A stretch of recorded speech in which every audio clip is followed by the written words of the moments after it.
writes about the effects of hormone therapy on the aging process in number 7, Ageless. Premiering at number 8 is Thunderstruck. Eric Larson, author of Devil in the White City, tells the story of how an inventor and a murderer's lives collided in the late 19th century. In his memoir, The Life and Times of the Thunderbolt Kid, Bill Bryson describes growing up in Des Moines, Iowa in the 1950s. It premieres on the list this week at number 9. Rounding out the top 10 is Barefoot Contessa at Home. The Food Network's Ina Garten shares recipes and suggestions for welcoming guests. For more information, visit the Publishers Weekly website at publishersweekly.com. Last week's Time magazine cover featured atheist biologist Richard Dawkins in a debate over God and science. Next, the science professor and best-selling author argues that there's no rational or moral reason to believe in God in his new book, The God Delusion. This is just over an hour.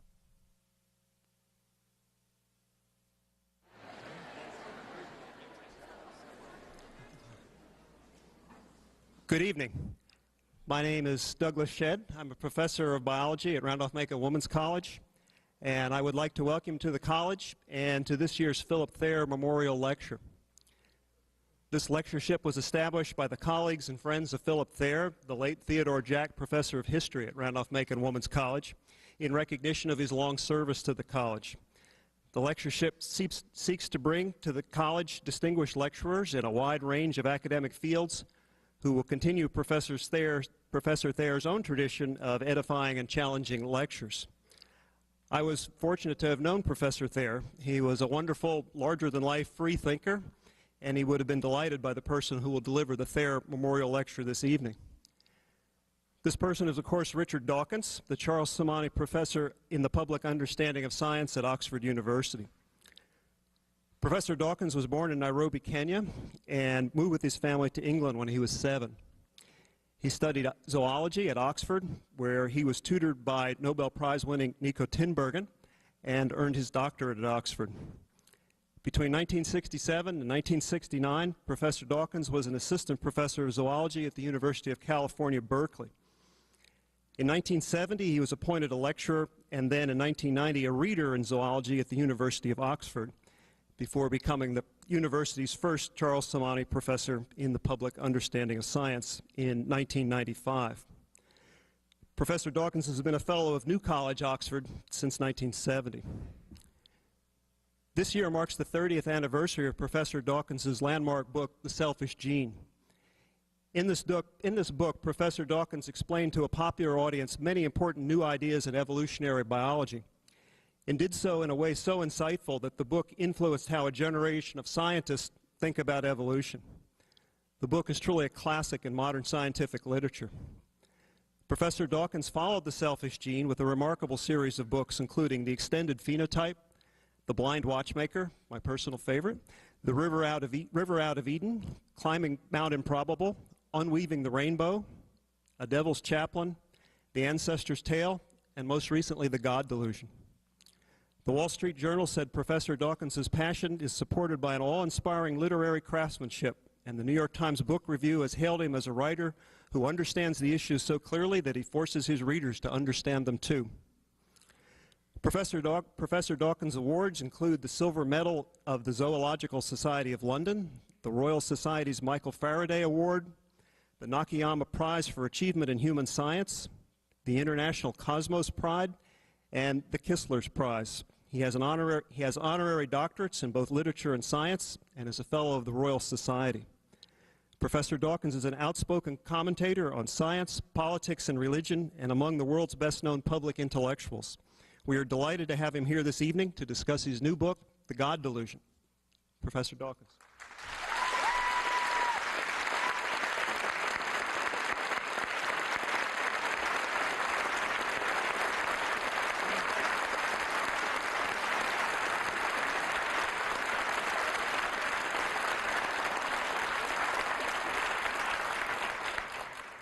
Thank you very much. Is this microphone working? I hope and expect that the high spot of the evening will be when you get to talk in the question and answer session. But before that, you'll have to listen to me for a bit while I read just a few passages from my latest book, The God Delusion, to set the scene for the questions. I'm going to begin with the opening of the book from chapter 1, A Deeply Religious Non-Believer. The boy lay prone in the grass, his chin resting on his hands. He suddenly found himself overwhelmed by a heightened awareness of the tangled stems and roots, a forest in microcosm, a transfigured world of ants and beetles, and even, though he wouldn't have known the details at the time, of soil bacteria by the billions, silently and invisibly shoring up the economy of the micro-world. Suddenly, the microforest of the turf seemed to swell and become one with the universe, and with the rapt mind of the boy contemplating it. He interpreted the experience in religious terms, and it led him eventually to the priesthood. He was ordained an Anglican priest and became a chaplain at my school, a teacher of whom I was fond. In another time and place, that boy could have been me under the stars, dazzled by Orion, Cassiopeia, and Ursa Major, tearful with the unheard music of the Milky Way, heady with the night scents of frangipani and trumpet flowers in an African garden. Why the same emotion should have led my chaplain in one direction and me in the other is not an easy question to answer. A quasi-mystical response to nature and the universe is common among scientists and rationalists. It has no connection with supernatural belief.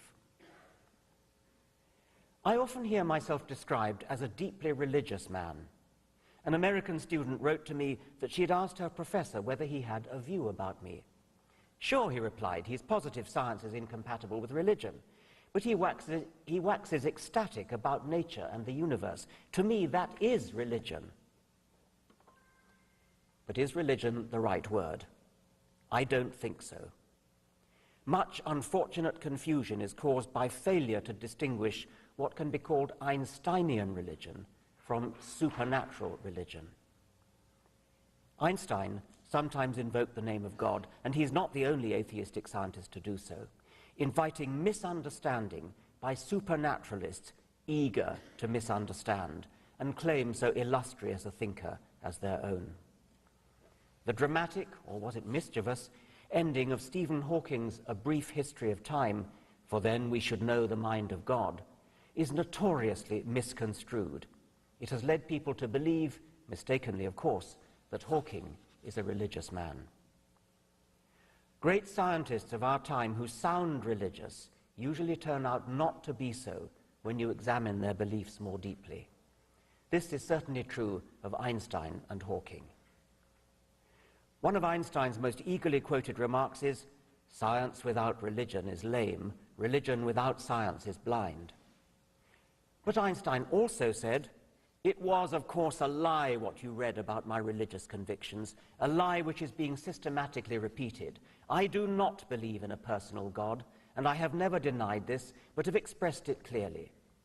If something is in me which can be called religious, then it is the unbounded admiration for the structure of the world, so far as our science can reveal it." Does it seem that Einstein contradicted himself? That his words can be cherry-picked for quotes to support both sides of an argument? No. By religion, Einstein meant something entirely different from what is conventionally meant. As I continue to clarify the distinction between supernatural religion on the one hand and Einsteinian religion on the other, bear in mind that I am calling only supernatural gods delusional. That's the end of the extract from chapter 1. Now an extract from chapter 2, the God hypothesis. The God of the Old Testament is arguably the most unpleasant character in all fiction.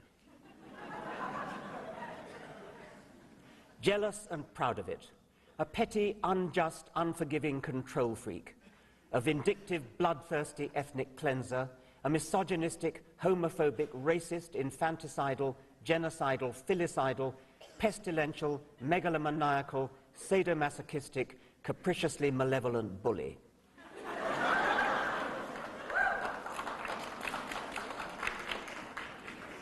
Those of us schooled from infancy in his ways can become desensitized to their horror. A naïf, blessed with a perspective of innocence, has a clearer perception. Winston Churchill's son, Randolph, somehow contrived to remain ignorant of Scripture until Evelyn Waugh and a brother officer, in a vain attempt to keep Churchill quiet when they were posted together during the war, bet him he couldn't read the entire Bible in a fortnight. Unhappily, it has not had the result we hoped. He has never read any of it before and is hideously excited, keeps reading quotations aloud. I say, I bet you didn't know this came in the Bible. Or merely slapping his side and chortling, God, isn't God a shit?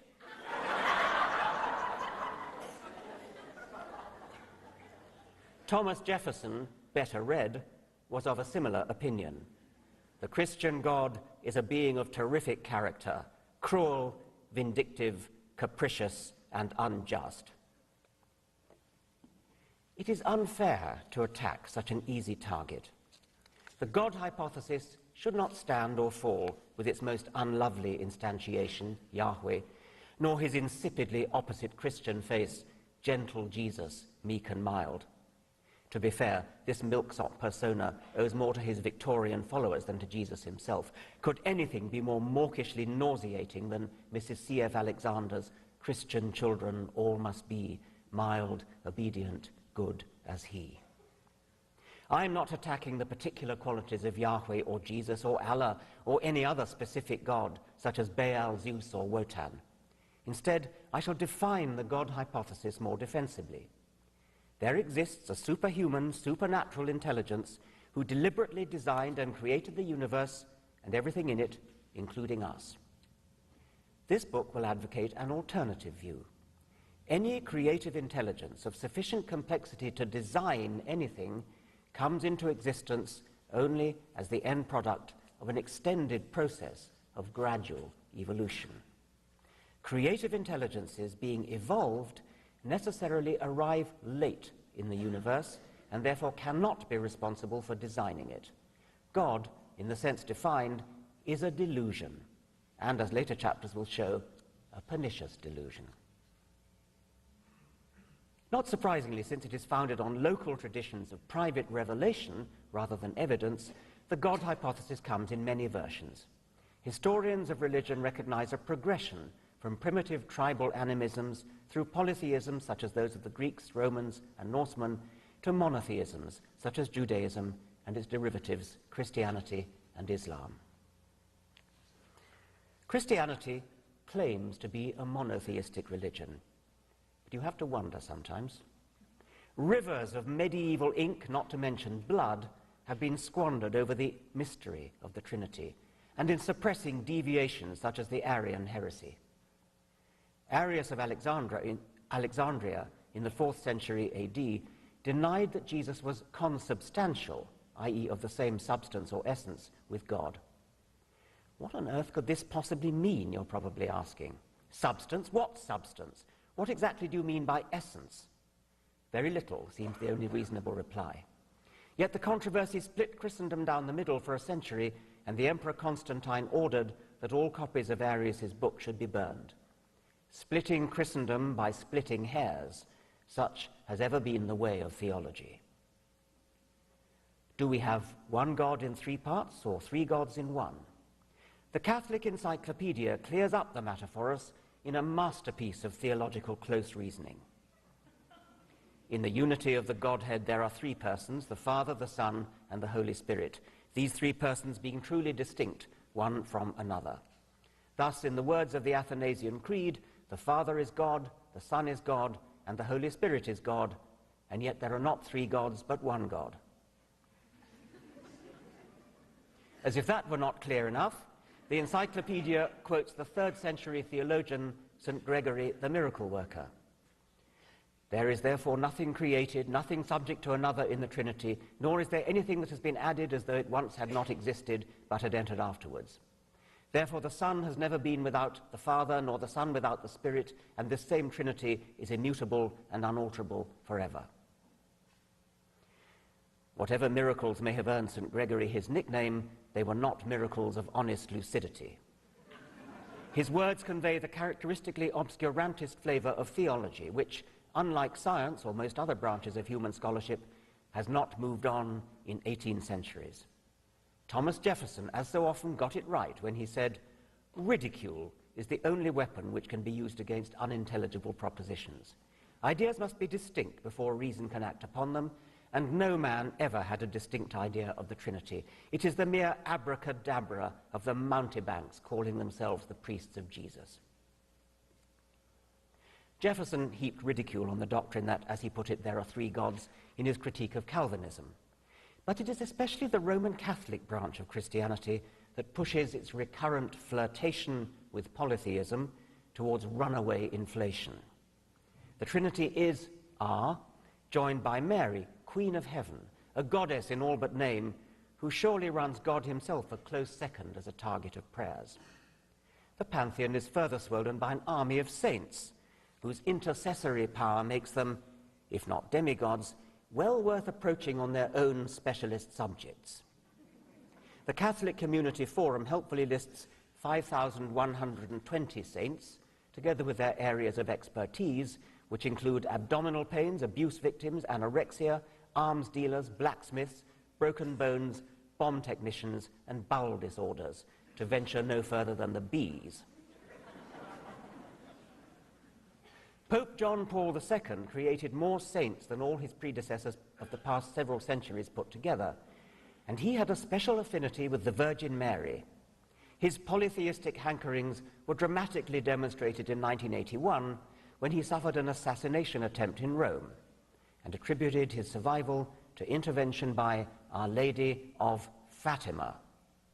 A maternal hand guided the bullet. One cannot help wondering why she didn't guide it to miss him altogether.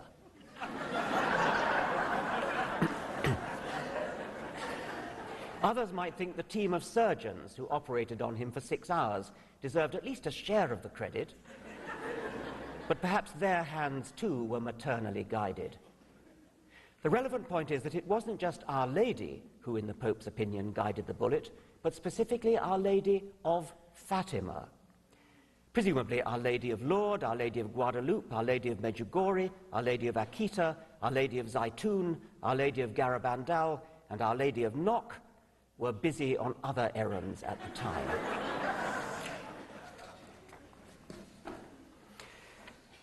Well, Chapter 3 debunks the arguments for the existence of God. Leaving that on one side, Chapter 4, why there almost certainly is no God, is hard to compress into a brief reading, and I'll have to leave that as well. Chapter 5 is about the interesting question of why people are religious, because actually most people are. Chapter 6, and why are most people moral, to the extent that people are. Chapter 7, the good book and the changing moral zeitgeist. I shall read a little bit from that. I'm keeping a tally of the people walking out. I think it's about 3 or 4 so far.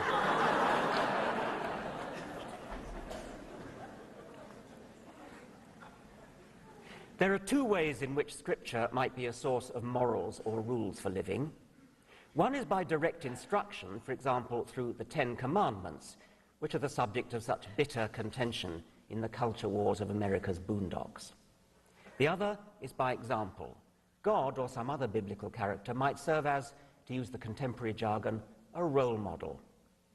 Both scriptural routes, if followed through religiously, encourage a system of morals which any civilized modern person, whether religious or not, would find, I can put it no more gently, obnoxious.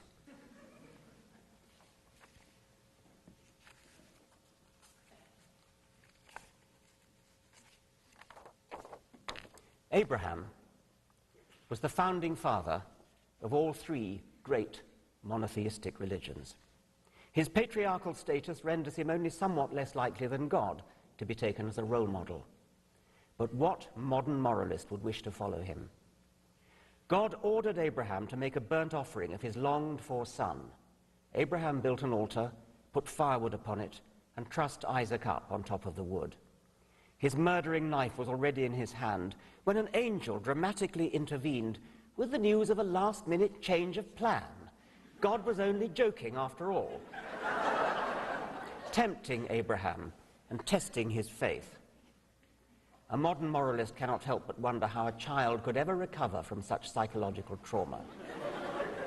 By the standards of modern morality, this disgraceful story is an example simultaneously of child abuse, bullying in two asymmetrical power relationships, and the first recorded use of the Nuremberg defense. I was only obeying orders. Yet the legend is one of the great foundational myths of all three monotheistic religions. Modern theologians will protest that the story of Abraham sacrificing Isaac should not be taken as literal fact. And the appropriate response is twofold. First, many people, even to this day, do take the whole of their scripture to be literal fact. And they have a great deal of political power over the rest of us, especially in the United States and in the Islamic world. Second, if not as literal fact, how should we take the story? As an allegory? Then an allegory for what? Surely nothing praiseworthy. As a moral lesson?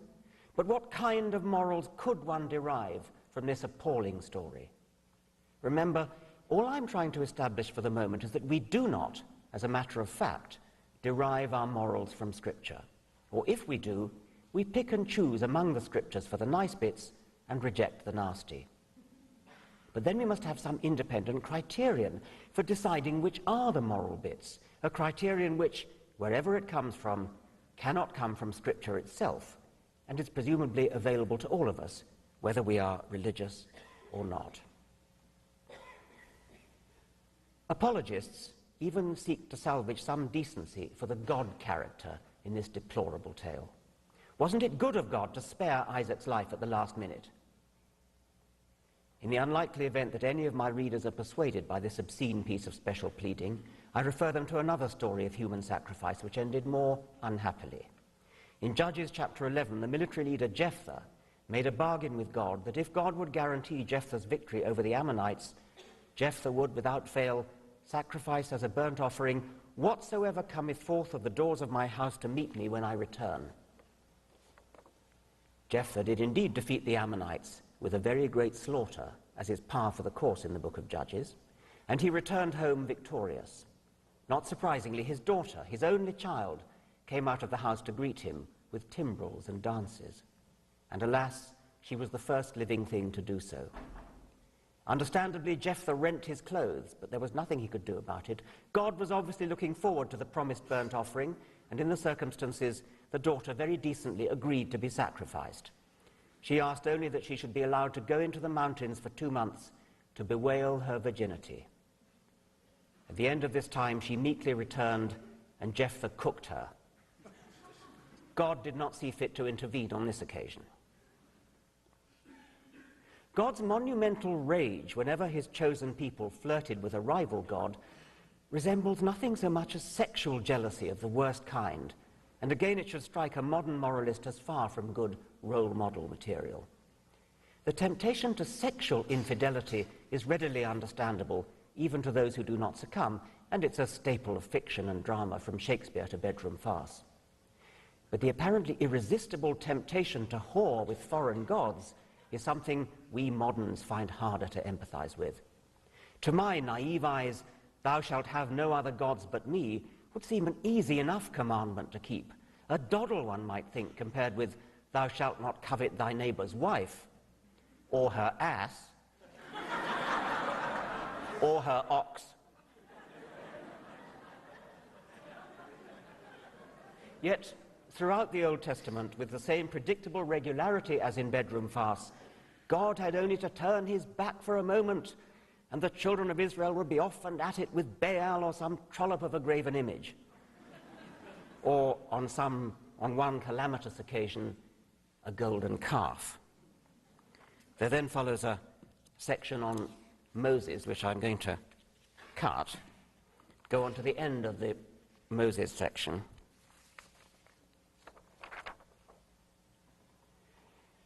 The ethnic cleansing begun in the time of Moses is brought to bloody fruition in the book of Joshua, a text remarkable for the bloodthirsty massacres it records and the xenophobic relish with which it does so. As the charming old song exultantly has it, Joshua fit the battle of Jericho and the walls came a-tumbling down. There's none like good old Joshua at the battle of Jericho. Good old Joshua didn't rest until they utterly destroyed all that was in the city, both man and woman, young and old, and ox and sheep and ass, with the edge of the sword. Joshua 6:21. Yet again, theologians will protest it didn't happen. Well, no, the story has it that the walls came tumbling down at the mere sound of men shouting and blowing horns. So indeed, it didn't happen. But that is not the point. The point is that whether true or not, the Bible is held up to us as the source of our morality. And the Bible story of Joshua's destruction of the Lebensraum of Jericho and the invasion of the Promised Land in general is morally indistinguishable from Hitler's invasion of Poland or Saddam Hussein's massacres of the Kurds and the Marsh Arabs. The Bible may be an arresting and poetic work of fiction, but it is not the sort of book you should give your children to form their morals. As it happens, the story of Joshua in Jericho is the subject of an interesting experiment in child morality by the Israeli psychologist George Tamarin. Tamarin presented to more than 1,000 Israeli schoolchildren aged between 8 and 14 the book of Joshua's account of the Battle of Jericho. He then asked the children a simple moral question. Do you think Joshua and the Israelites acted rightly or not? They had to choose between A, total approval, B, partial approval, and C, total disapproval. The results were polarized. 66% gave total approval and 26% total disapproval, with rather fewer, 8% in the middle with partial approval. Here are 3 typical answers from the total approval A group. In my opinion, Joshua and the sons of Israel acted well, and here are the reasons. God promised them this land and gave them permission to conquer. If they would not have acted in this manner or killed anyone, then there would be the danger that the sons of Israel would have assimilated among the Goyim. In my opinion, Joshua was right when he did it, one reason being that God commanded him to exterminate the people so that the tribes of Israel will not be able to assimilate amongst them and learn their bad ways. Joshua did good because the people who inhabited the land were of a different religion. And when Joshua killed them, he wiped their religion from the earth. The justification for the genocidal massacre by Joshua is religious in every case. Even those in category C who gave total disapproval did so in some cases for backhanded religious reasons. One girl, for example, disapproved of Joshua's conquering Jericho because in order to do so, he had to enter it. I think it is bad since the Arabs are impure, and if one enters an impure land, one will also become impure and share their curse. Tamarin ran a fascinating control group in his experiment. A different group of 168 Israeli children were given the same text from the book of Joshua, but with Joshua's own name replaced by General Lin and Israel replaced by a Chinese kingdom 3,000 years ago. Now the experiment gave opposite results. Only 7% approved of General Lin's behavior and 75% disapproved. In other words, when their loyalty to Judaism was removed from the calculation, the majority of the children agreed with the moral judgments that most modern humans would share. Joshua's action was a deed of barbaric genocide. But it all looks different from a religious point of view, and the difference starts early in life. It was religion that made the difference between the children condemning genocide and condoning it. Do those people who hold up the Bible as an inspiration to moral rectitude have the slightest notion of what is actually written in it? The following offenses merit the death penalty according to Leviticus 20. Cursing your parents, committing adultery, making love to your stepmother or your daughter-in-law, homosexuality, marrying a woman and her daughter, bestiality, and to add injury to insult, the unfortunate beast is to be killed too.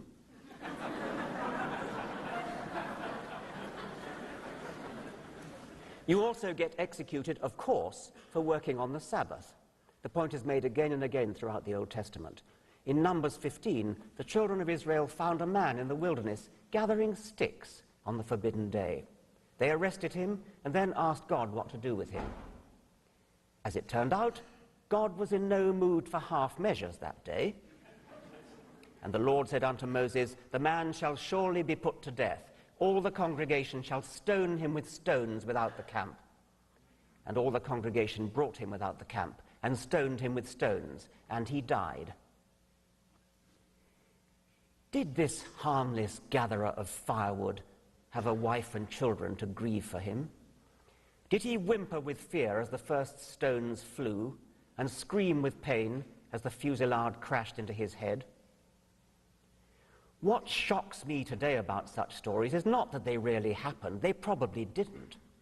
What makes my jaw drop is that people today should base their lives on such an appalling role model as Yahweh, and even worse, that they should bossily try to force the same evil monster, whether fact or fiction, on the rest of us. I'm going to skip the remaining chapters now to the last chapter, and the very last section of the last chapter, the mother of all burqas.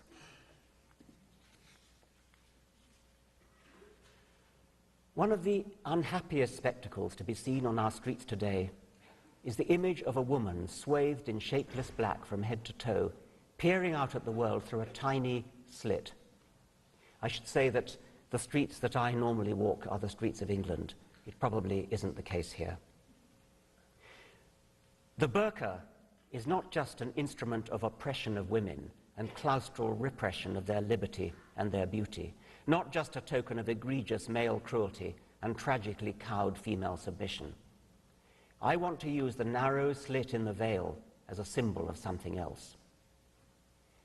Our eyes see the world through a narrow slit in the electromagnetic spectrum. Visible light is a chink of brightness in the vast dark spectrum, from radio waves at the long end to gamma rays at the short end. Quite how narrow is hard to appreciate and a challenge to convey. Imagine a giant black burqa with a vision slit of approximately the standard width, say about 1 inch. If the length of black cloth above the slit represents the shortwave end of the invisible spectrum, and if the length of black cloth below the slit represents the long wave portion of the invisible spectrum, how long would the burqa have to be in order to accommodate a 1 inch slit to the same scale? It's hard to represent it sensibly without invoking logarithmic scales, so huge are the lengths we're dealing with. The last chapter of a book like this is no place to start tossing logarithms around, but you can take it from me that it would be the mother of all burqas. The 1 inch window of visible light is derisorily tiny compared with the miles and miles of black cloth representing the invisible part of the spectrum, from radio waves at the hem of the skirt to gamma rays at the top of the head. What science does for us is to widen the window. It opens up so wide that the imprisoning black garment drops away almost completely, exposing our senses to airy and exhilarating freedom. Optical telescopes use glass lenses and mirrors to scan the heavens, and what they see is stars that happen to be radiating in the narrow band of wavelengths that we call visible light. But other telescopes see in the X-ray or radio wavelengths and present to us a cornucopia of alternative night skies. On a smaller scale, cameras with appropriate filters can see in the ultraviolet and take photographs of flowers that show an alien range of stripes and spots that are visible to and seemingly designed for insect eyes, but which our unaided eyes can't see at all. Insect eyes have a spectral window of similar width to ours, but slightly shifted up the burqa. They are blind to red, and they see further into the ultraviolet than we do, into the ultraviolet garden. The metaphor of the narrow window of light broadening out into a spectacularly wide spectrum serves us in other areas of science. We live near the center of a cavernous museum of magnitudes, viewing the world with sense organs and nervous systems that are equipped to perceive and understand only a small middle range of sizes, moving at a middle range of speeds. We are at home with objects ranging in size from a few kilometers, the view from a mountaintop, to about 1/10 of a millimeter, the point of a pin. Outside this range, even our imagination is handicapped, which fortunately we can... Outside this range, even our imagination is handicapped, and we need the help of instruments and of mathematics, which fortunately we can learn to deploy. The range of sizes, distances, or speeds with which our imaginations are comfortable is a tiny band set in the midst of a gigantic range of the possible, from the scale of quantum strangeness at the smaller end to the scale of Einsteinian cosmology at the larger.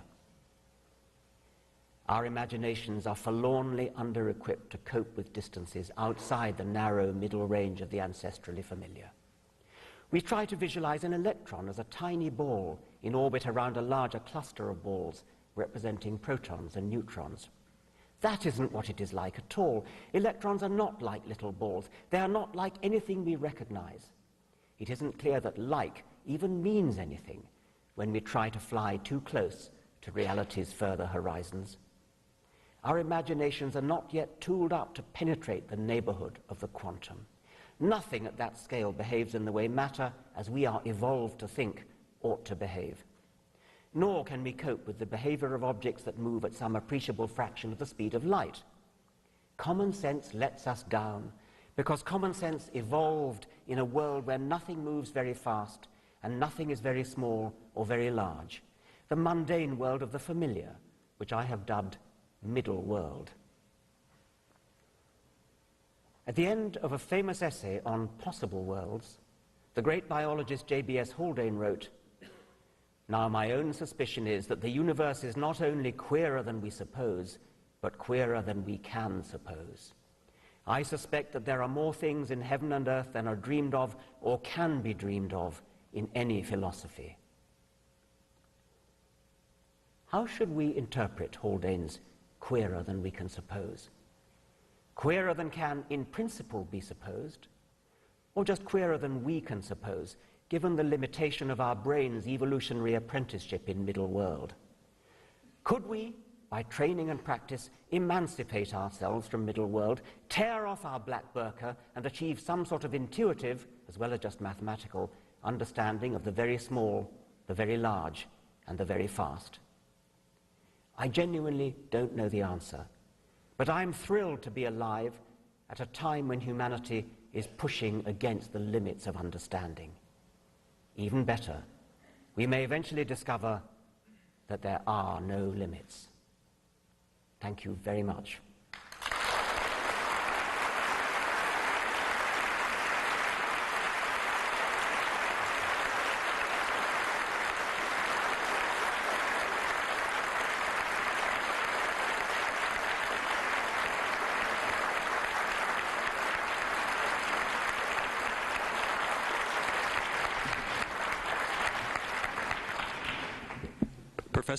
Professor Dawkins will take questions. We'll ask you to line up at the two microphones, introduce yourself, and concisely ask your question. Is it possible to have the house lights up a bit so I can see people are asking questions? Hello. Is this microphone on? I'm Dr. Howell. It's good to have heard your talk. I really appreciated hearing this. I should like to hear more of you, because the more you talk, the more you convince me that there is a God, and you crystallize our need for him. I'm glad I have some effect anyway. As a scientist, I'm a bit disturbed that you would go on a tirade for 40 minutes against God. So could you talk a bit more clearly? I can't quite hear. Sure. As a scientist, I'm a bit upset by the fact that you would go on a 40-minute tirade against God and then begin talking of science as if to put the authority of science into what you said. But I do have a question about your long discussion about morality and it coming from the Bible, and that you accuse people, I suppose Christians, of saying that we get our morality from the Scriptures. But clearly this cannot be the case, because humanity from every civilization throughout time has a sense of morality, and clearly most of them have not had access to the Bible. So I'm curious then what you think is the origin of this morality. If someone comes in here with a gun and begins shooting all of us, we would call that bad. Why? Why is that bad? I think we probably agree that people don't, as a matter of fact, get their morality from scriptures, and that's what I was actually saying. People get their morality from somewhere quite other than the scriptures, and to the extent that they do get their morality from the scriptures, as I was saying, they pick and choose. Now, if you're asking me where we get our morality from, I think that's an extremely complicated question, and one that I'm very interested in. I've got a whole chapter on it in the book, which I didn't have time to read from.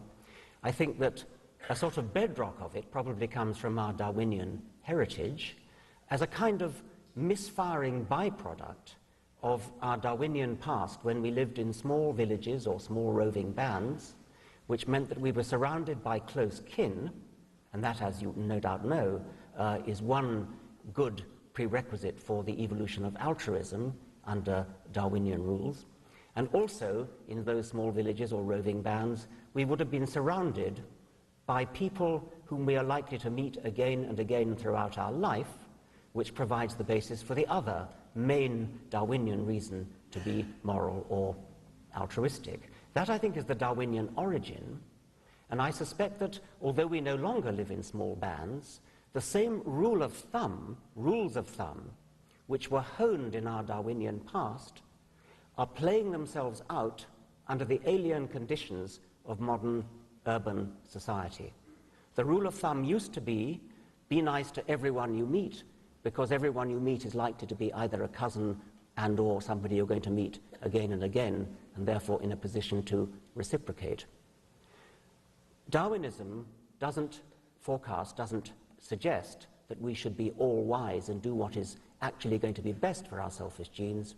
Instead, it says that it builds into our brains rules of thumb which worked in our ancestral past. That rule of thumb, be nice to everybody, is still in our brains. It is a lust which is rather similar to the sexual lust, which is still in our brains, even though we may use contraception and therefore are not actually using copulation to reproduce.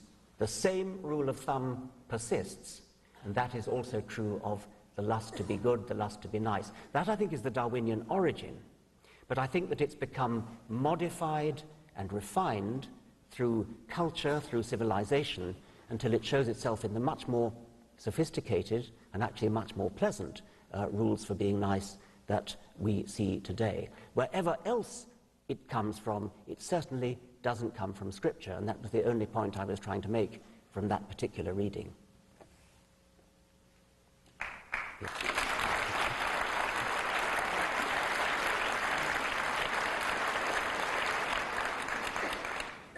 Well, hello there. Oh, well, welcome to America. I've been reading your book. I've been reading your book, and I think you're a terrific writer. And I got to say, listening to you in person in that accent and everything, man, I just think you're brilliant. But I thought there'd be a but, yes. I know. Well, it's Lynchburg.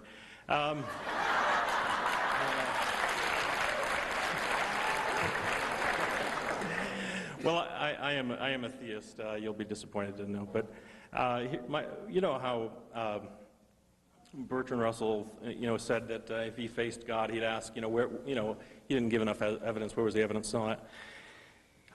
A couple pieces of evidence that I would just kind of be interested to hear what you think about. Pertaining to this issue of ethics, I read this chapter on ethics in your book. I found it interesting. You were dealing with the origin of our moral sense, more so than, I think, the origin of morality itself. You'd probably agree, right? So you still wonder, what is it about the world that makes some things, right and some things wrong, some things good, some things bad, and you want to retain the language of some things are evil, and you give a lot of religious examples, and I'm in agreement with you on some of but if we're going to retain these categories, these very strong, moral categories, it seems to me that naturalism is going to be very hard pressed to kind of provide an account for where real good and evil would be. I'm not sure how entirely we can simply assert the existence of value without providing a deeper account for it. And one other, moral freedom as well. It seems to me that if the naturalist is kind of shackled, you know? I mean, a naturalistic world, it would seem as if we're just bound and determined to behave just the way that we do. If morality is all about ought, and ought implies can, how can we ever do anything other than exactly what it is that we do? So I'd be real interested in your responses to those things. Well, I think it's a problem for all of us. I mean, not just for naturalists. I think it is actually fairly baffling where our morality comes from and why we're in fact as nice as we are. I mean, the professionals in this field are moral philosophers, and moral philosophers, the majority of them are not theologically inclined. I mean, they tend to develop ideas, the simplest of all, the one we all know about is the golden rule: behave to others as you would wish they should behave to you. And moral philosophers have developed other such principles.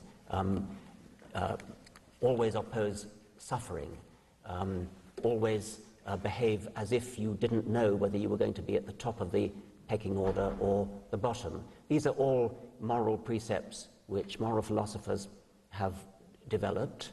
Now, it's a genuinely difficult question why any individual should wish to follow such moral precepts. If I ask myself, I'm actually a very moral person, I think, and I'm sure most of you are too.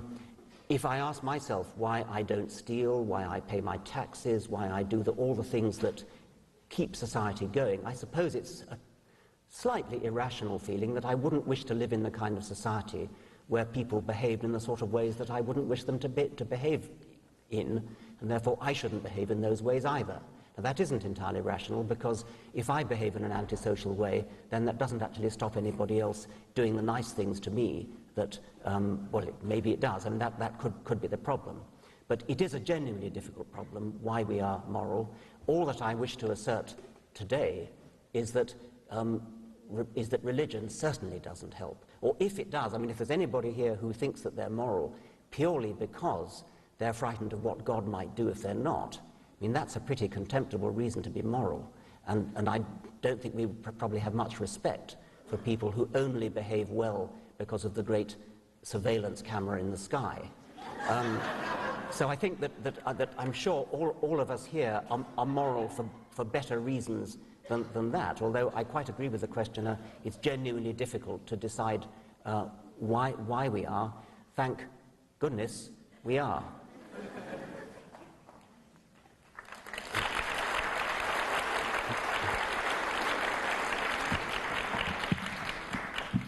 Good evening, Professor Dawkins.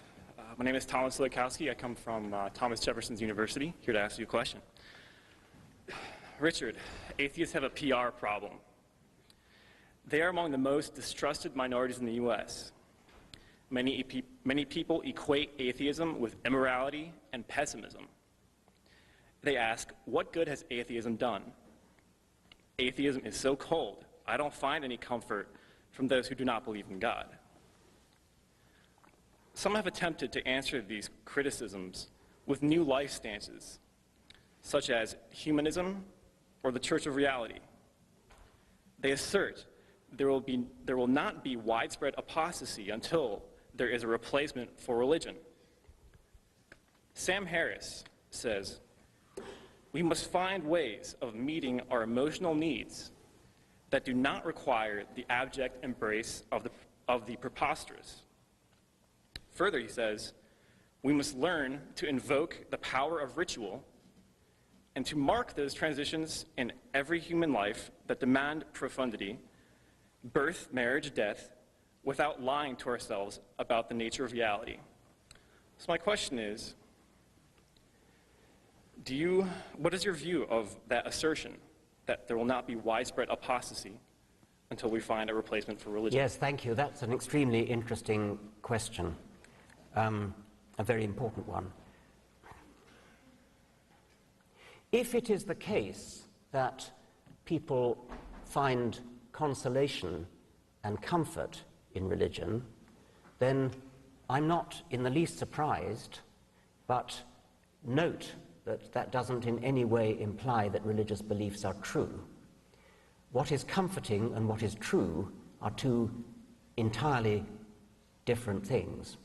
It's important to get that out of the way first, because there are people, I'm sorry to say, who can't tell the difference between that which is comforting and that which is true. If you don't see the point, imagine a doctor telling you you're absolutely fine when actually you've got terminal cancer. There are people who would wish their doctor to lie to them, but those people who would not wish their doctor to lie to them should not be sympathetic to the idea that, that religion has value simply because it is comforting or consoling. Now, the questioner quotes Sam Harris, as, by the way, I strongly recommend his books, The End of Faith and Letter to a Christian Nation, both utterly brilliant books. Sam Harris says we need to replace the various roles of religion. Comfort might be one of them, ritual might be another, rites of passage, marriages, funerals, and so on might be another. To the extent that humans do need ritual and do need public meetings to signal things like births, marriages, and deaths, I don't see any reason why we shouldn't put on secular equivalents of the religious ceremonies that mostly dominate our lives at the moment. I have myself organized one secular funeral for a very dearly loved colleague and been to many others. What we did and what is normally done is to obviously dispense with all prayers, but you retain music, you retain poetry, you can have readings from the deceased person's favorite books, eulogies by people who knew and loved the deceased person. This is not difficult to arrange. It has the smack of sincerity about it in a way that prayers, which are after all the same prayers for everybody, regardless of who they are, the smack of sincerity comes from the fact that they're individually tailored to the individual who's died. Whenever I've been to religious funerals which have an element of the non-religious about them, religious funerals which include eulogies, which include the deceased's favorite poetry, etc., I don't know about you, but my experience is that the prayers fall absolutely flat, whereas the eulogies and the poems are intensely moving. My wife even says, thank goodness for the prayers. They're the one thing that stops her from crying and keeps her amused almost, rather than being sad about the loss of the much-loved dead person. The questioner is absolutely right in his preamble when he says that at least in American society, atheists are the least loved, least respected major group. That's something that's got to change, because atheists are far, far more numerous than most people realize, and that's mostly because they won't come out of the closet. It's obvious that in an intelligent, educated audience such as this university, I stress this university since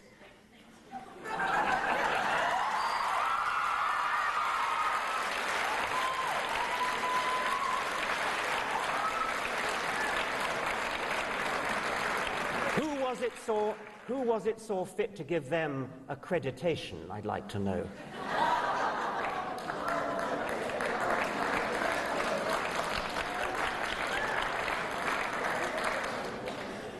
In a place like this, I have not the slightest doubt that there are a very large number of atheists and agnostics.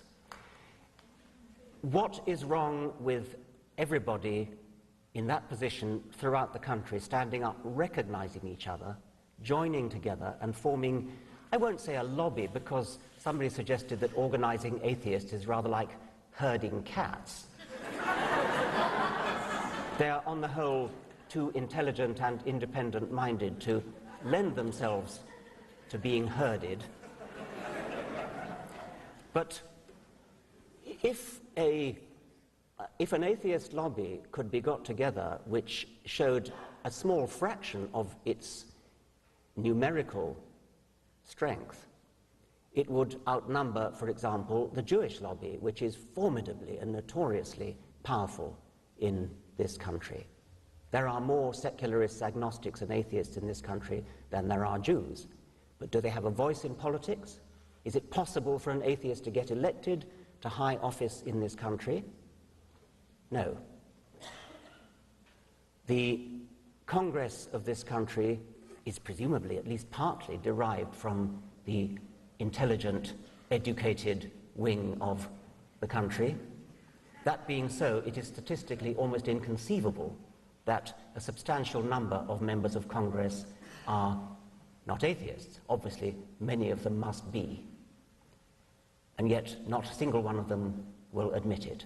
They are forced to dissemble, even to lie about their religious convictions, because that's the only way they can get elected. Well, isn't that something that the American electorate ought to be doing something about? So I accept the question as premise and suggest that it's up to, well, I'm not an American citizen, so it's unfortunately not up to me, but up to all of you to do something about it and to change the status of atheists in this country and to change the electability of atheists in this country.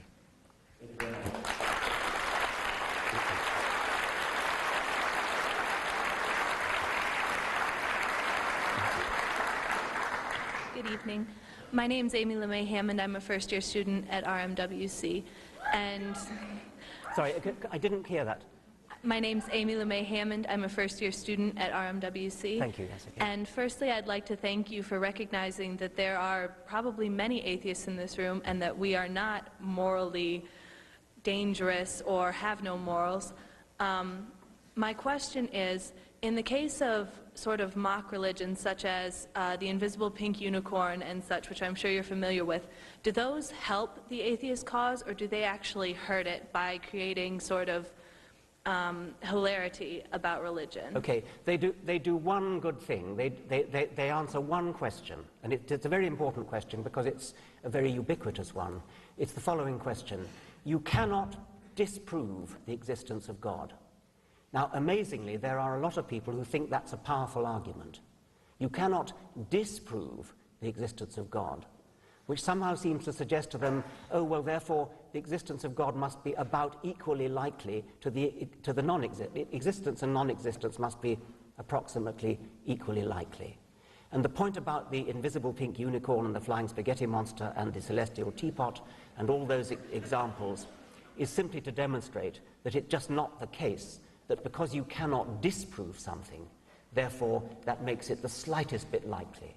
And so that's the sole purpose of them. It is a very important purpose. Thank you.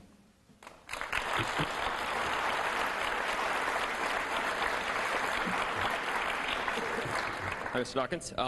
My name is Zach Smith. I happen to be from Liberty University, and I just want to applaud your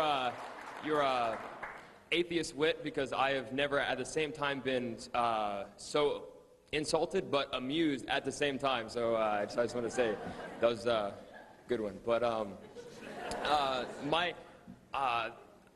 have to forego my original question with the PR state of the atheists that you've implied that there's some kind of social justice issue at stake here by saying that it's wrong or that ought to be, and that kind of language kind of implies that there is some kind of moral standard. I'm wondering if from your perspective, what kind of moral standard could be a basis for that kind of social justice if indeed there's no higher power? Oh, well, first, I don't understand why you should feel insulted. I didn't insult you, I insulted God, and that's a very different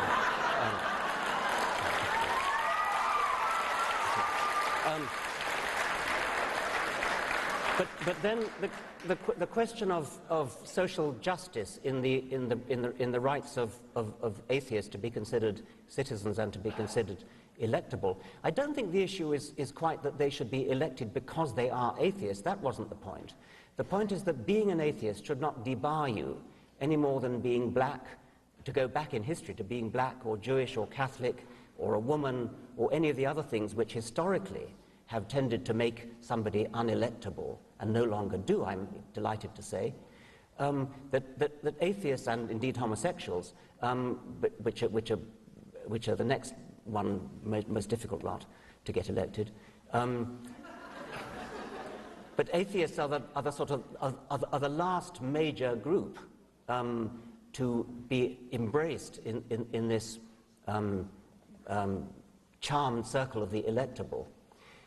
I'm not saying they should be elected because they're atheists. I'm saying that they should be free to openly say what their religious conviction or lack of conviction is, and not thereby instantly be unelectable. That's all I meant. I didn't mean anything more than that.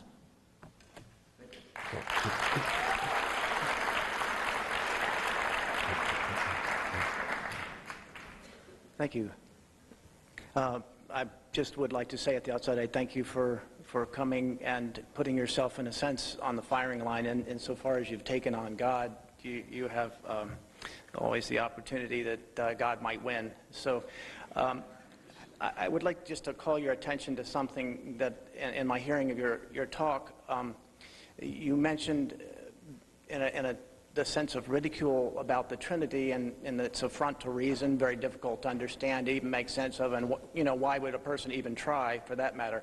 But interestingly enough, you finished your lecture with quantum strangeness, which in fact is the same problem for scientists as the Trinity is for believing Christians who have a need to understand.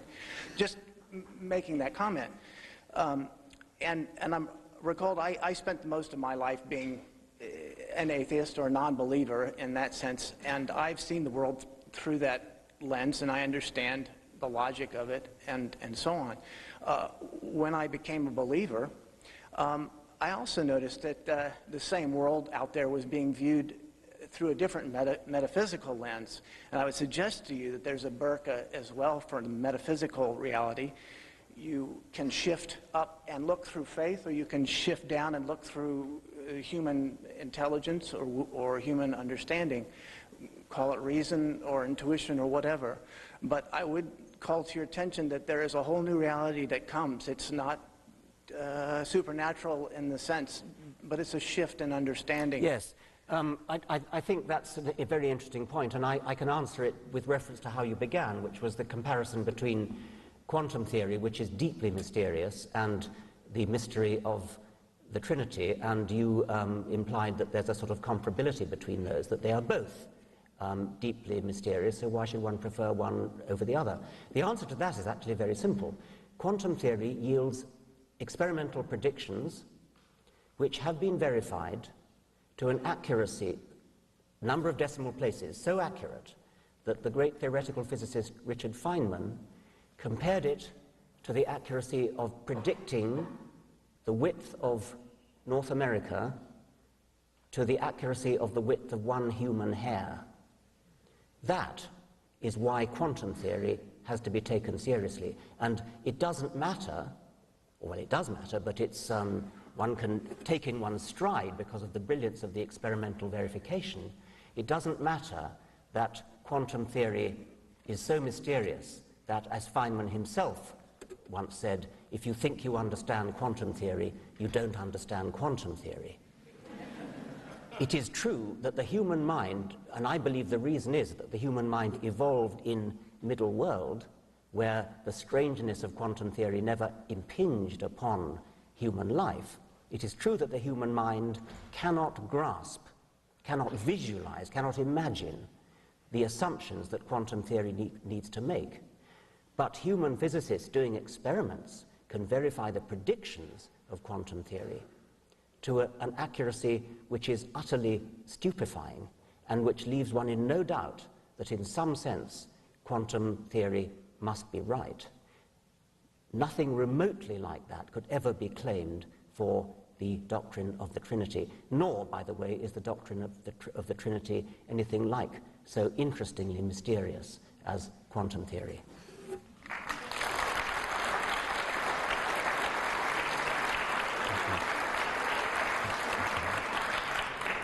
Hello. Thank you for coming to Lynchburg. My name is Matthew Warner. I'm a grad student at Liberty University, and I have one question. Going back to ethics and morality, you essentially said that the Darwinian reason we have morality is that back in the day you had cousins and people and you wanted them to reciprocate. In order to act like that, you would have to make decisions. The decisions would have to be based on critical thinking. I was wondering if you have a Darwinian response or explanation for how critical thinking relates to Darwinianism. Right, I think I understand you. The question is not really about morality. The question is about, is there a similar Darwinian account of critical thinking? Which is at the basis of your explanation for morality, in my mind. Well, and my explanation for everything else, presumably, as well, not just morality. I mean, critical thinking is something which isn't universally an attribute of the human mind. I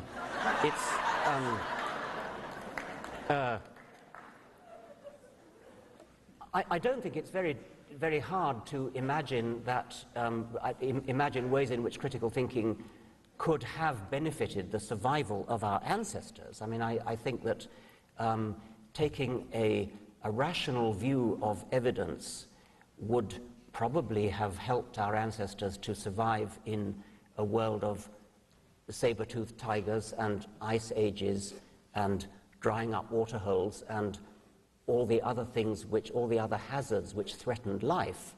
I would have thought rather the reverse, that the problem that faces us is how do we explain uncritical lack of thinking? Why is there such a lot of that about?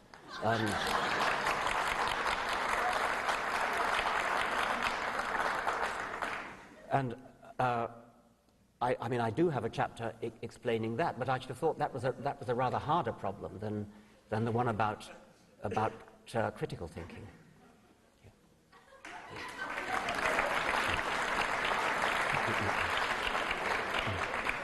Hi, my name is Carl Swinson, and I'm going to tip my hand right off the start, like the other brave questioners, and say that if theories and ideas around things like intelligent design and creationism are scientifically all but dead, they just haven't fallen over yet, then I see something else waiting in the wings scientifically that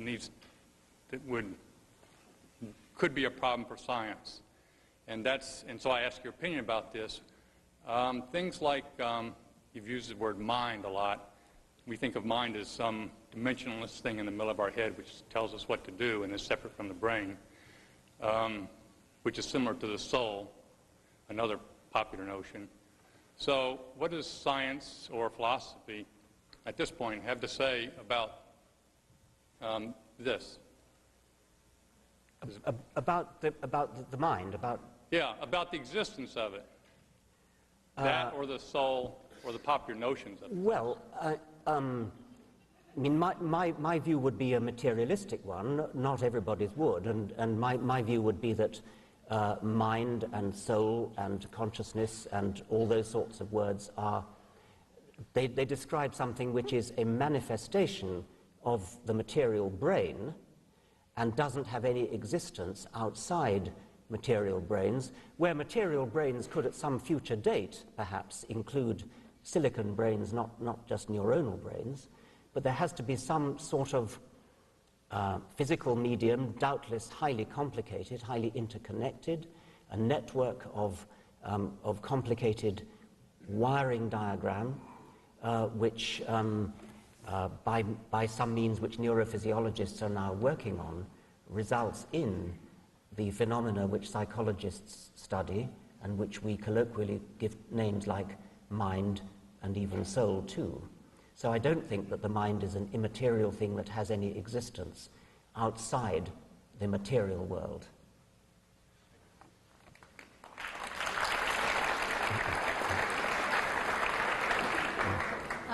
I'm Archana Dutta. I'm a sophomore at Randolph-Macon Women's College, majoring in biology and environmental science. My question is in no way controversial. It's not intended to be so. And it basically springs out of what the point you made in your hypothesis about God. Do you imply that we may evolve to become God, or do we share a common ancestry with God? Well, I don't think it's very helpful to suggest that we're likely to evolve to become gods. I do think that there may very well be somewhere in the universe evolved beings which are so far advanced compared to us that we would, if we saw them, we might very well be tempted to call them gods.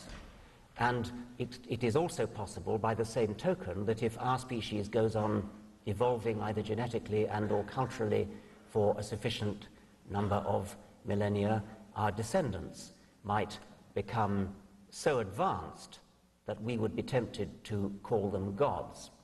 However, I don't think I would wish to call them gods, because however advanced they are, however ingenious, however intelligent, however their technology would strike us with awe, they would still be evolved beings. They would be beings that had evolved by a process of slow, gradual, incremental evolution.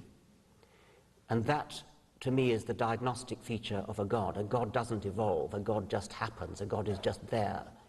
And so I think my answer to your question is, it's an interesting thought, but actually I don't think it would be a helpful use of the word God any more than if a Stone Age hunter were to suddenly be transported into the 21st century and would of course be awestruck by computers and mobile phones and Boeing 747s and helicopters and rockets to the moon.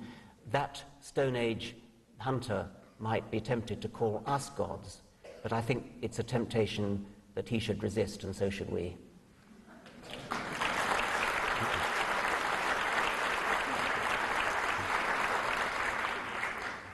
Dr. Dawkins, I am a professor at Liberty University of a non-subject, religion. Right.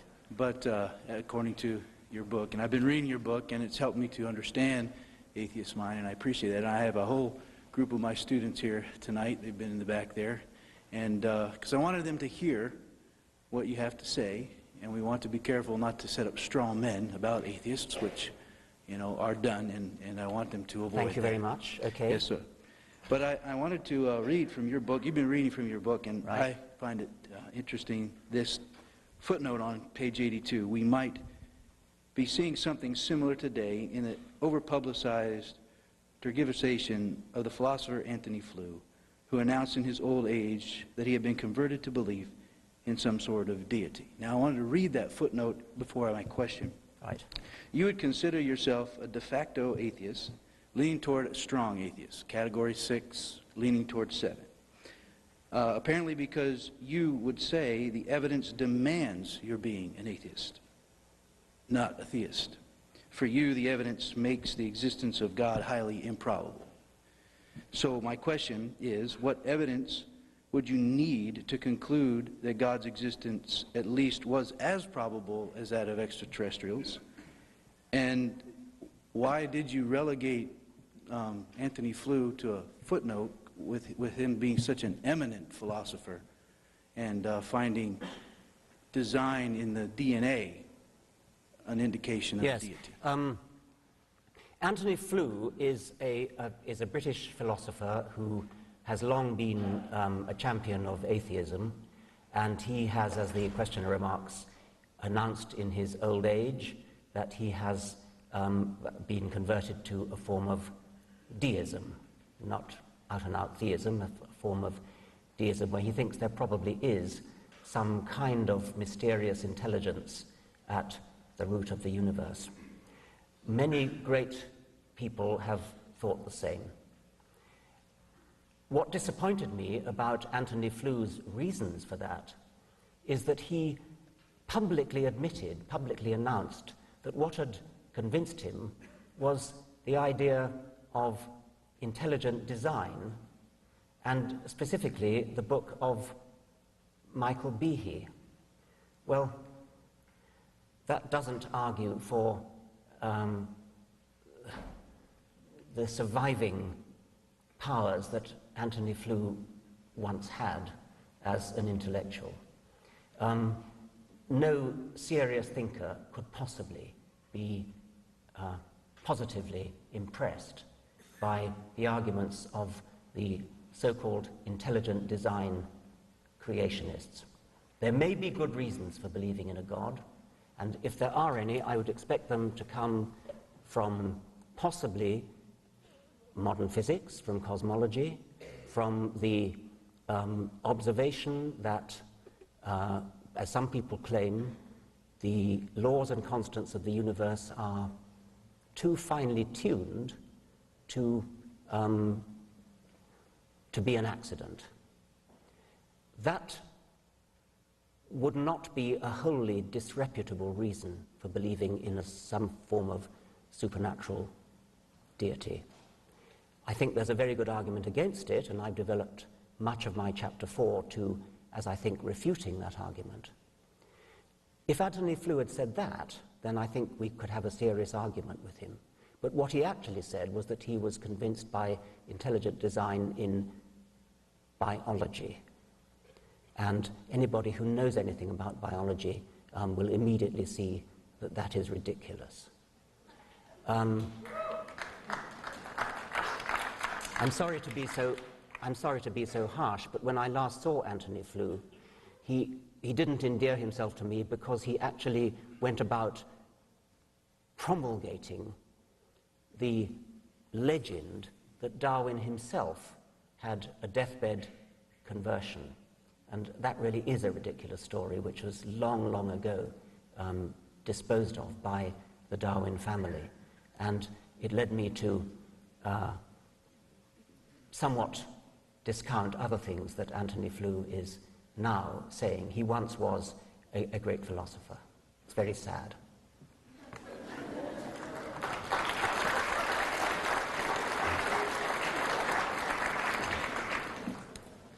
Good evening. My name is Ryan Thomas. I'm a biology major at Liberty University, and I kind of have a Sorry, I'm having a hard time hearing. Oh, I'm sorry. My name is Ryan Thomas. Yes. I'm a biology major at Liberty University right now, and I have a two-part question for you, if you don't mind. My first question would be: do you draw a distinction in between blind faith and reasonable faith? Okay. Is there a distinction? Do I draw a distinction between blind faith and reasonable faith? No.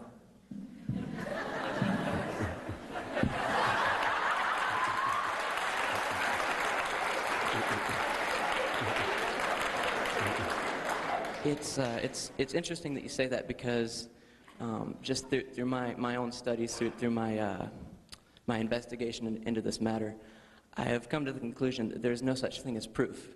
Right. That there is reasonable faith and there is blind faith. When I drop a ball, to the ground on Earth, it's reasonable for me to believe that the ball will fall the very next time that I drop it. But I can't prove it, just as I can't prove that you exist. Yes. I believe that you exist based on a reasonable faith because I can see you, because I can hear you. But our senses can sometimes deceive us. People on cocaine feel bugs in their skin, but that doesn't make it real. People that are taking hallucinogens see things, but it doesn't make it real. Okay. So I think it's interesting that you deny the line between reasonable faith. Yes, I mean, I think we agree. I think we're just using words in a different way. Okay. I think it's a semantic thing. Something like when you drop a ball, it falls, and when you drop another ball, it falls, and when you drop another ball, it falls. I don't think I would wish to use the word faith for your belief that the next time you drop it, it will fall. I don't think that's what I would use the word faith for. I think that's normal science. I mean, that's based upon Newton's laws. It's based upon a tremendous body of theory. It's based upon scientific evidence. So I would not use the word reasonable faith the way you're using it. It seems to me you're using reasonable faith for basing beliefs upon evidence. So if you're using reasonable faith to mean belief based upon evidence, then there's no disagreement. We're just using words in a different way. I define faith as belief that's not based upon evidence. Okay. And that's why I answered your first question in the way that I did. I don't think we actually disagree, and I'm sure we disagree about other things, but I don't think we disagree about this in an other than semantic way. Okay. Then my second question, I'm sorry, I didn't expect you to answer no actually to the first one. But, there are surprises every day. My second question is, considering then that we must believe what's based on reason, and reason, of course, is based on experience, correct? Reason is based on the fact that when I drop the ball, it falls every time, so it's reasonable to believe next time I drop the ball, it's going to fall. Why then is it reasonable, considering our experience concerning the law of cause and effect, concerning the fact that our experience tells us that everything which has an effect has a cause? How is it that it's more reasonable to believe that the universe created itself? Because when confined to the natural laws, because nature is bound by its own limits, which are the natural laws. And if nature is bound by the laws which say that matter can't create itself, then how do you get around this issue that there must have been something outside the system? It is very difficult. It is, of course, a very difficult question to ask how things began at the very beginning of the universe. It's very difficult to even know what the word beginning even means with respect to the universe. That any physicist, any biologist, any scientist, any reasonable person would accept. However, when you ask what's the alternative, if the alternative that's being offered to what physicists now talk about, a big bang, a spontaneous singularity which gave rise to the origin of the universe, if the alternative to that is a divine intelligence, a creator, which would have to have been complicated, statistically improbable, the very kind of thing which scientific theories such as Darwin's exists to explain, then immediately we see that however difficult and apparently inadequate the theory of the physicists is, the theory of the theologians that the first cause was a complicated intelligence is even more difficult to accept. They're both difficult, but the theory of the cosmic intelligence is even worse. What Darwinism does is to raise our consciousness to the power of science to explain the existence of complex things, and intelligences and creative intelligences are above all complex things, they're statistically improbable. Darwinism raises our consciousness to the power of science to explain how such entities, and the human brain is one, how such entities can come into existence from simple beginnings. However difficult those simple beginnings may be to accept, they are a whole lot easier to accept than complicated beginnings. Complicated things come into the universe late, as a consequence of slow, gradual, incremental steps.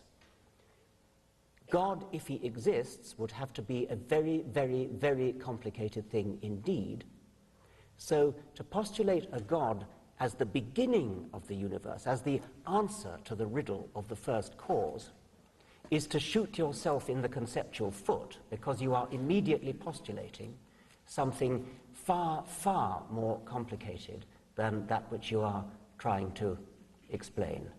Now, physicists cope with this problem in various ways, which may seem to you, they even seem to me, somewhat unconvincing. For example, they suggest that our universe is but one bubble in a foam of universes, the multiverse, and each bubble in the foam has a different set of laws and constants. And by the anthropic principle, we have to be, since we're here talking about it, we have to be in the kind of bubble with the kind of laws and constants which are capable of giving rise to the evolutionary process and therefore to creatures like us. That is one current physicist's explanation for how we exist in the kind of universe that we do. It doesn't sound so shatteringly convincing as, say, Darwin's own theory, which is self-evidently very convincing. Nevertheless, however unconvincing that may sound, it is many, many, many orders of magnitude more convincing than any theory that says complex intelligence was there right from the outset. If you have problems seeing how matter could just come into existence, Try thinking about how complex intelligent matter or complex intelligent entities of any kind could suddenly spring into existence. It's many, many orders of magnitude harder to understand. One more thing. Sorry, you've had 3 already.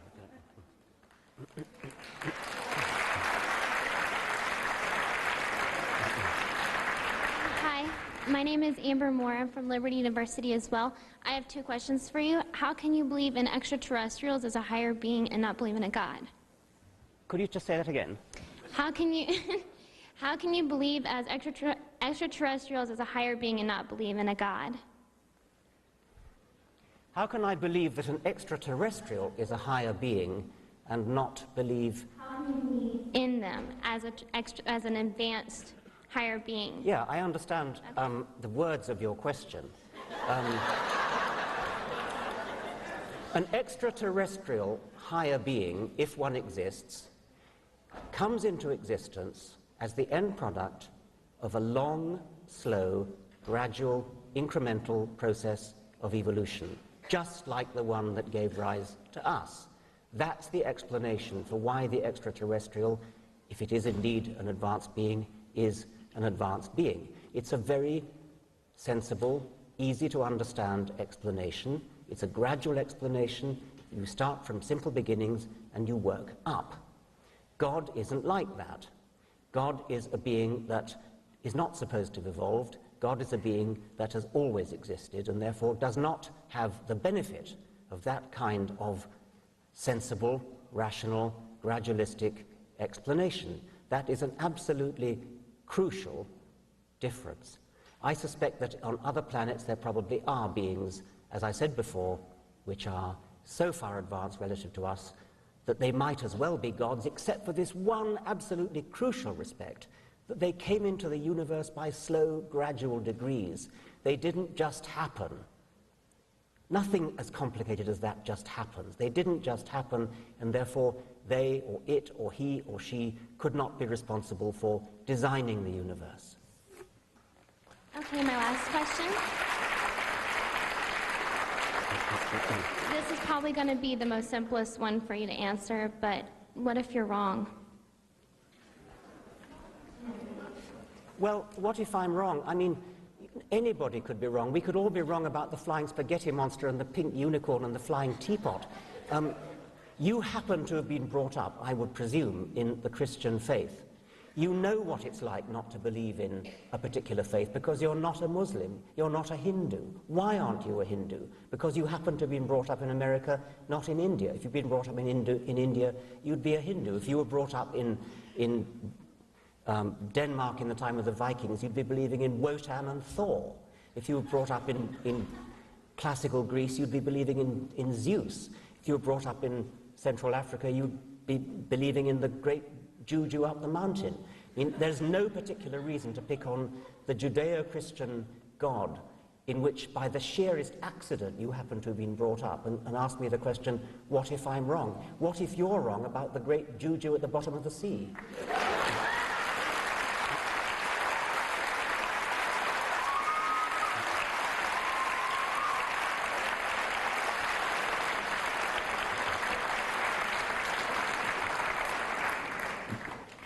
In continuation of the last fellow's questions, the problem is that you're applying natural laws to God, whereas he claims to exist outside of them. Therefore, he does not necessitate a beginning, unlike matter, on the other hand, which necessitates a beginning. Well, isn't that just too easy? I mean, you talk your way out of having to provide a rational argument by just decreeing by fiat that God simply declares himself outside matter and therefore doesn't need the same kind of argument as anything else. I mean, if you're convinced by that kind of thing, you're welcome.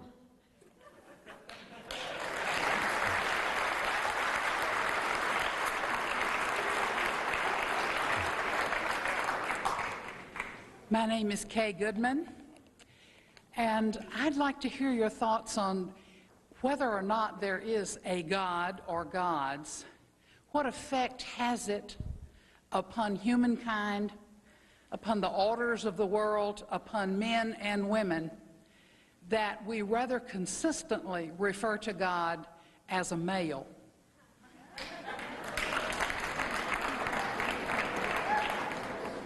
Well, that's a perfectly fair point, and I mean, to me, there is no difference between a non-existent male and a non-existent female.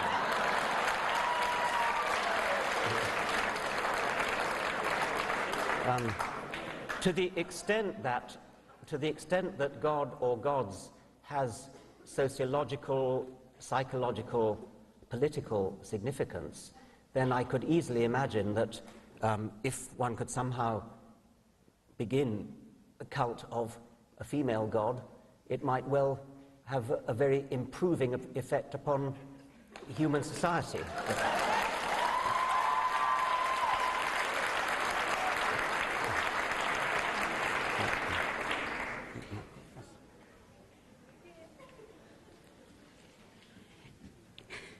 I'm nervous.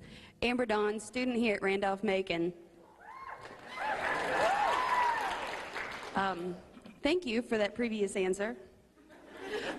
I'll give you a bit of reprieve. I am not challenging you in any way, shape, or form. And I only wrote this down because I know I'd forget what I wanted. As someone coming from a religious family, especially in an area with such a dominant religion and a particular figurehead, how does someone find their own way when leaving is not quite an option? I didn't quite the last sentence. How does one find their own way when leaving just yet is not quite an option? Okay. First, and I have a small... I think this is a very serious question, because I've had letters from really quite a lot of people, especially in America, and they say things like, I'm actually an atheist, but I daren't admit it. I'm frightened of my family, I'm frightened of my parents, I'm frightened of my minister. I read an article the other day about a boy in a small town in Texas who didn't want to be confirmed. And the priest said, well, that's okay, you don't have to be confirmed, but you have to write down your reasons for not being confirmed. Why did the boy have to write down his reasons for not being confirmed into that particular church? He didn't have to write down his reasons for not being bar mitzvahed as a Jew. It just so happened that he was born into a Christian family, and therefore the presumption was made that he'd better have a good reason for not being confirmed into the religion of his parents or else. And that's one of the main problems we have, is the assumption that our society makes. Regardless of whether we are religious or not, we all buy into the convention that children belong to the religion of their parents.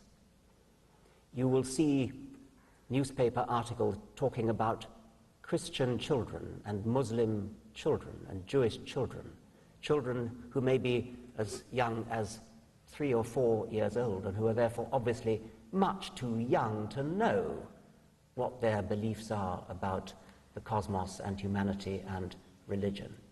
There is no such thing as a Christian child. There is only a child of Christian parents. Whenever you hear the phrase Christian child, or Muslim child, or Protestant child, or Catholic child, the phrase should grate like fingernails on a blackboard, just as the feminists have raised our consciousness to phrases like one man, one vote. You can't hear that phrase now without sort of at least wincing slightly, because you realize it should be one person, one vote. At present, we haven't had our consciousness raised about the labeling of children with the religion of their parents. That's just one aspect, and it shows itself, to return to the questioner, it shows itself in a great deal of difficulty that any young person has, indeed any person of any age has, in departing from the religion of their parents, their social group, their grandparents, their uncles and aunts and so on. It might be a bit like getting divorced. I mean, it's sort of something that raises real social problems. there's a magnificent one-woman show by the comic actress Julia Sweeney called Letting Go of God, in which she describes her own journey from Catholic upbringing to the mature and balanced atheist that she is today. And she describes the difficulty of admitting to her family that she had become an atheist. It actually was reported in a newspaper, and her mother read it and screamed down the telephone. And Julia Sweeney, it's very witty, a very funny performance she does. She says that her mother was absolutely horrified. Not believing in God was one thing, but an atheist?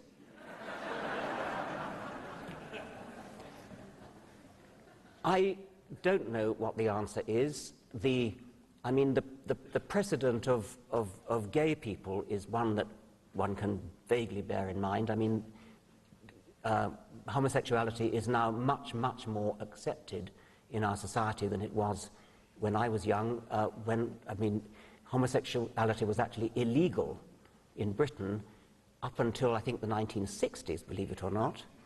The great British mathematician, one of the two fathers of the modern computer, Alan Turing, who arguably, because of his brilliance in solving the German Enigma codes in the Second World War, did more to win the Second World War than either Churchill or Eisenhower.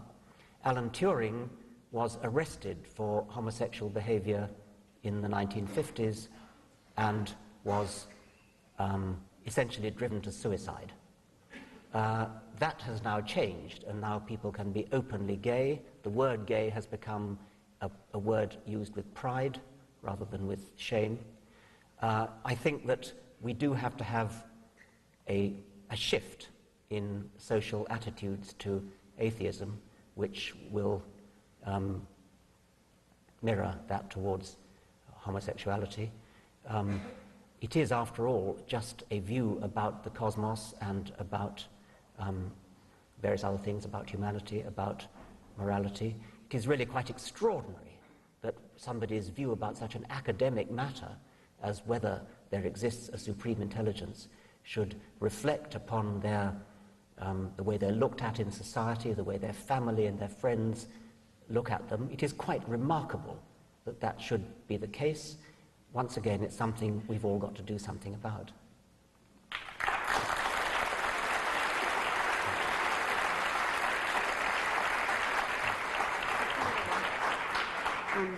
Last question, very simple. Is anger a common symptom of a person who is going through the deconditioning process of their parents' religion? I think you're too close to the microphone. I said, is anger a common symptom of a person who is going through the deconditioning process of their parents' religion? Is anger a common symptom of a person who's going through a deconditioning process from their parents' religion? I don't know. It had never occurred to me. Does anybody else have personal... I think sort of fear is probably more common. I mean, fear of what their parents are going to think, rather than anger. But I could be wrong. I'm interested in that. If that question is based on personal experience, I'd be interested to hear more. Is that a common experience? Yes. Wow. Anger on the part of the person who is undergoing the deconversion themselves? Yes. Anger against whom or what? The entire process. Having the clergy people, all of the authority figures who pushed this as a norm, which was anathema to the child's reason. Right. Well, thank you. That's extremely interesting. I've learned something this evening. Thank you.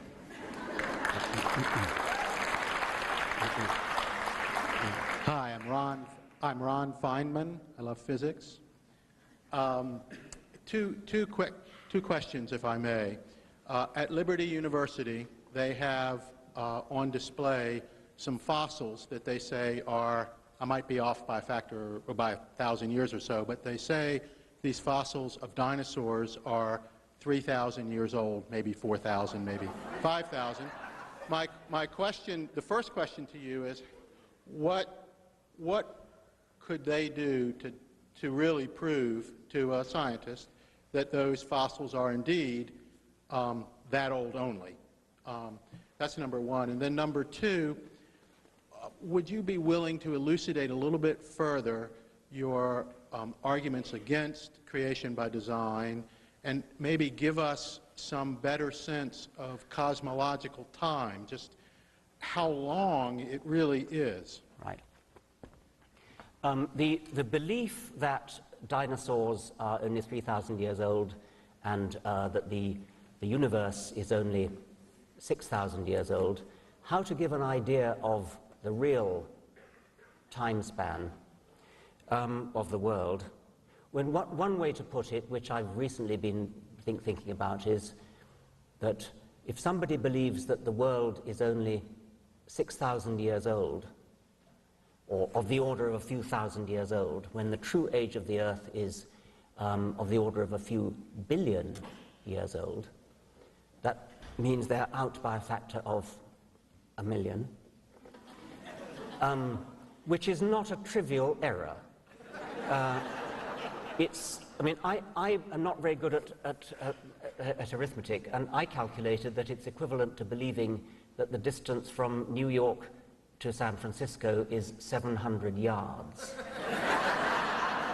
But I received a letter from a mathematician who'd done the sum again, and he said I got it wrong. It's actually equivalent to believing that the distance from New York to San Francisco is 28 feet. Either way, it gives you an idea of the scale of the error. The questioner asked what would the people of Liberty University have to do in order to demonstrate that these dinosaur fossils really were 3,000 years old. Well, what they would have to do is to find igneous rocks which were found in proximity to or sandwiching the fossils, and date these by radioactive dating, several different, half a dozen at least, different forms of radioactive dating, all of which give independent estimates of the date of these fossils. And all those different methods of doing it should point to an age of 3,000 years. In fact, of course, what those methods of dating all show is that dinosaur fossils are hundreds of millions, or no less than 65 million years old. Not just one method of radioactive dating, lots and lots of different methods of radioactive dating, different clocks working on completely different principles that all point to the same order of magnitude of age of these dinosaur fossils. If it's really true that the museum at Liberty University has dinosaur fossils which are labeled as being 3,000 years old, then that is an educational disgrace. It is debauching the whole idea of a university, and I would strongly encourage any members of Liberty University who may be here to leave and go to a proper university.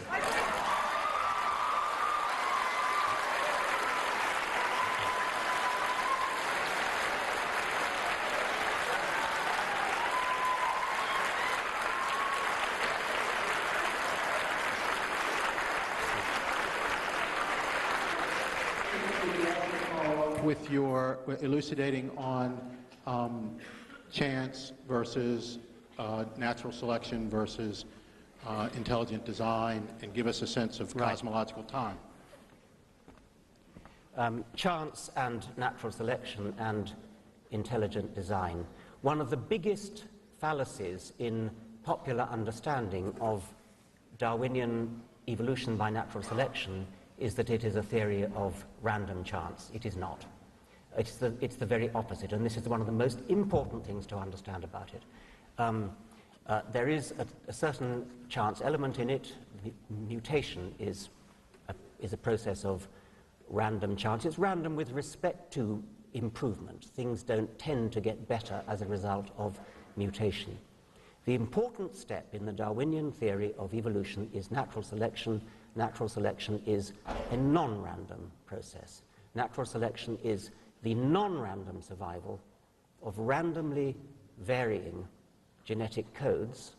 And the reason why some genetic codes survive better than others is their phenotypic effects via the processes of embryogenesis on phenotypes, on bodies, which make them survive or not survive, reproduce or not survive, and the ones that do survive and reproduce pass on the genetic coded instructions that built them and equipped them and made them good at surviving and reproducing. That's the idea. That is the explanation for the apparent adaptive design, the illusion of design which all living things show. It is a non-random process. It does not involve design of any sort. It produces an illusion of design.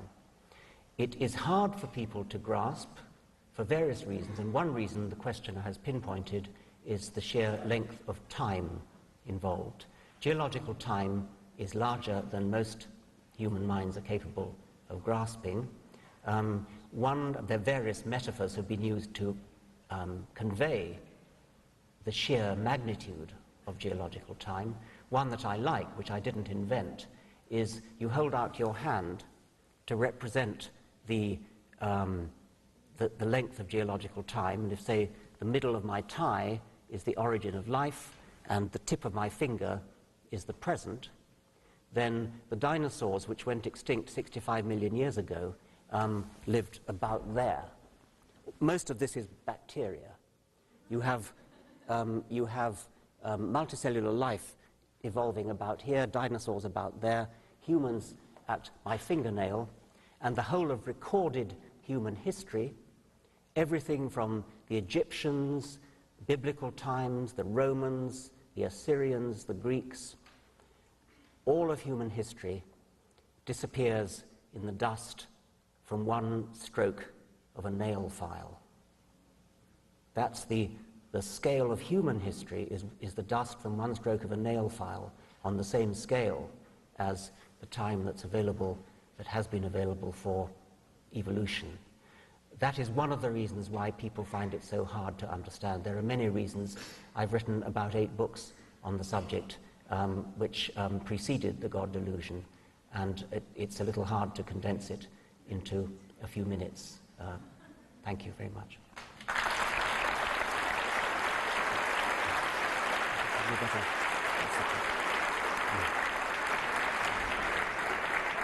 I'm sorry, I don't know when we're supposed to stop, and Professor Dawkins is going to sign books for us after this down in Ribble Lounge, which is downstairs, to give him a few minutes to get there. But I think we probably better stop here for this evening. Okay. Thank you very much indeed. Thank you. Thank you.